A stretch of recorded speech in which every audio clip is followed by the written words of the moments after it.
Hello guys, আপনাদের যাদের যাদের সামার পছন্দ বলুন তো এখনের গরমটা কেমন লাগছে আমাকে জানান তো। কেমন লাগছে আপনাদের গরমটা এবার? এত গরম পড়েছে, বাবারে বাবা, সহ্য করতে পারছি না। কিন্তু কি করা যাবে, এর মধ্যেই বাচ্চাদের ক্লাসেস থাকে, স্কুল থাকে, সবকিছুতেই নিয়ে যেতেই হয়। ক্লাসেস তো আর মিস করা যাবে না। তাই আমি আমার মেয়েকে নিয়ে বেরিয়ে পড়লাম।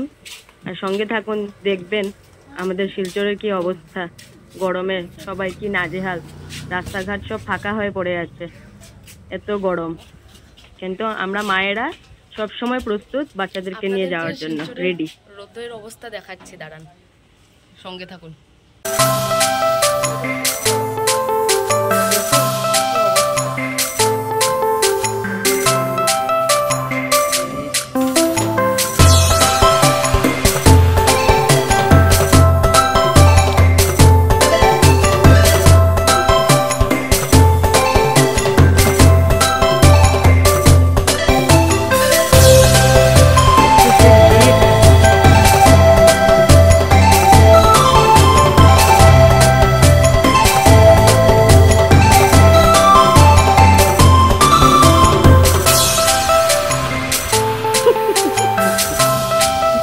বুঝছে তো।